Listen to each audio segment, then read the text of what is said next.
कौन नरक जाता है, सुनो। या ऐसा कह दें कि नरक से कौन बचता है। दोनों बातें हैं, दोनों बातें सुनिएगा। पहले सुनो कि नरक जाने वाले के लक्षण क्या हैं, और दूसरा सुनना नरक से बचने वालों के लक्षण क्या है। अत्यंत कोप कटुका च वाणी दरिद्रतां च स्वजनेषु वैरम नीच प्रसंग कुलहीन सेवा चिन्हानि देहे नरकम गतानाम। ये 6 चिन्ह हम आपको बता रहे हैं। ये 6 चिन्ह भी उन लोगों के हैं जो भजन भी कर लेते हैं और पाप भी करते हैं।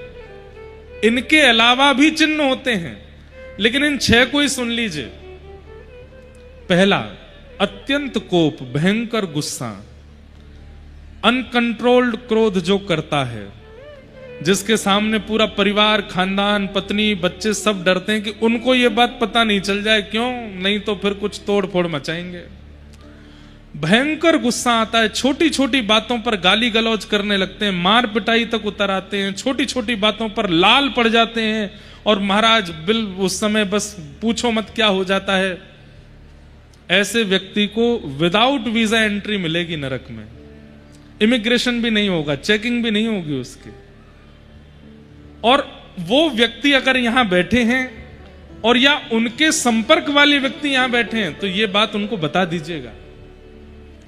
भयंकर क्रोध करने वाला व्यक्ति, छोटी छोटी बातों पर आग बबूला हो जाने वाला व्यक्ति नरक जाएगा जाएगा जाएगा, उसको कोई नहीं रोक सकता। क्यों? क्योंकि उसको तो क्रोध आता है, लेकिन वो कितनों के हृदय को विचलित कर देता है, कितनों के हृदय को ठेस पहुंचाता है। उन सब का अपराध उसको लगेगा, उसको नरक जाना पड़ेगा। अत्यंत कोप, भयंकर गुस्सा। क्रोध करने वाला व्यक्ति नरक नहीं जाएगा, भयंकर क्रोध करने वाला जाएगा। इसलिए कहीं बच्चे कल ही मां से कहने लगे, देखो मार रही हो आप, कल महाराज जी ने कहा था क्रोध करने वाले नरक जाते हैं। कहीं कहीं क्रोध आवश्यक है, जैसे मां का पुत्र पर, पिता का संतान पर, घर के मुखिया का घर के जनों पर। उनको संभालने समझाने के लिए बोला जाए, थोड़ी बात संकेत में कह दी जाए, इतना क्रोध चलता है। पर क्रोध में कुछ भी कर देते हैं, सिरफिरे हो जाते हैं, ऐसे लोग नरक जाएंगे ही जाएंगे। अत्यंत कोप। दूसरा, कटुकाच वाणी। किसी से भी बोलते हैं तो बिना व्यंग के नहीं बोलते, ऐसा ही बोलेंगे कि सामने वाले को थोड़ा खराब लग ही जाए। कई लोग ऐसे होते हैं, हम जो होते हैं मुंह पे बोल देते हैं, हम नहीं मन में नहीं रखते बातों को। ऐसे लोग नरक जाते हैं, जो होता है मुंह पे बोल देते हैं। हमारे शास्त्र आज्ञा करते हैं सत्यम ब्रूयात, सत्य बोलो, लेकिन कैसा सत्य बोलो? बोले प्रियम ब्रूयात, प्रिय सत्य बोलो। जो सामने वाले को कष्ट दे ऐसा प्रिय, ऐसा नहीं बोलना चाहिए। कड़वी वाणी बोलकर के जो दूसरों के हृदय को दुखी कर देते हैं, उन्हें भी नरक जाना पड़ता है। आपको पता है कि वास्तविकता क्या है, फिर भी आप उससे ना बोलो। कटुकाच वाणी। तीसरा, दरिद्रतांच।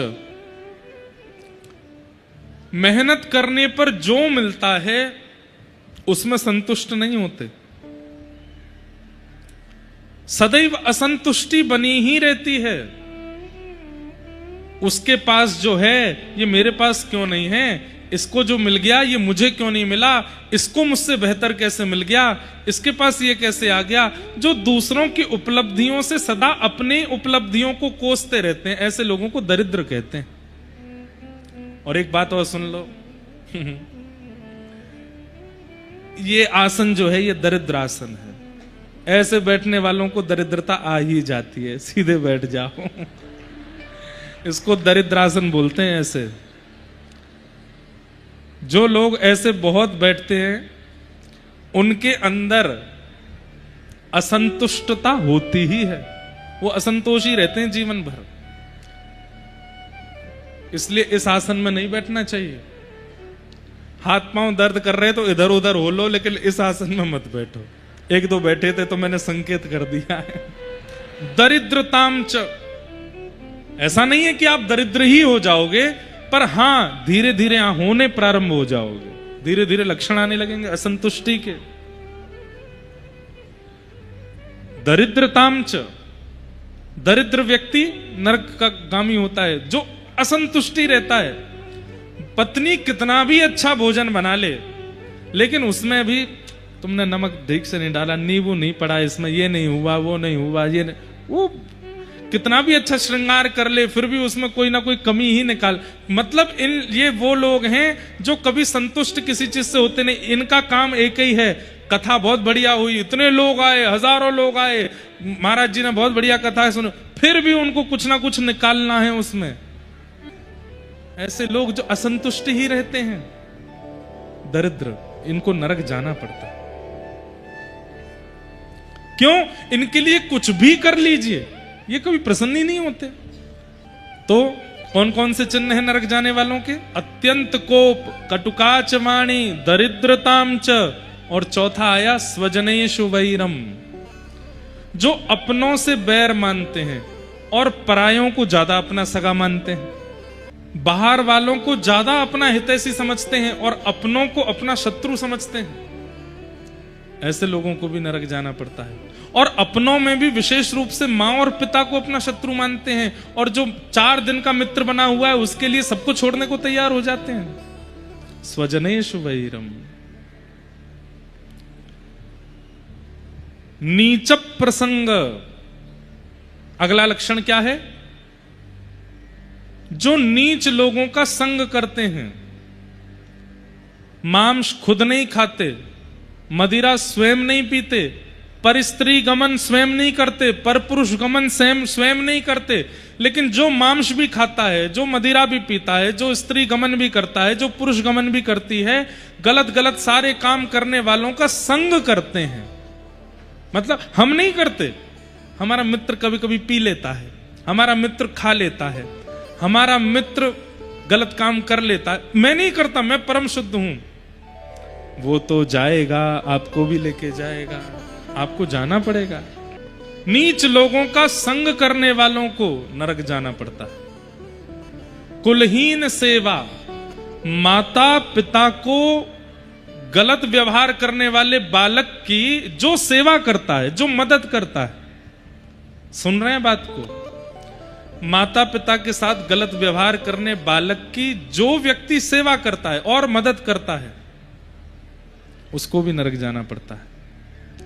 ये तो थोड़े बहुत सुधरे हुए चिन्ह हैं, इनके अलावा पाप की गणना तो है ही नहीं। कितने पाप हैं। कई बार कथा सुनने वालों में भी ये 6 लक्षण आ जाते हैं, इसलिए इन 6 लक्षणों को ही बताया गया है।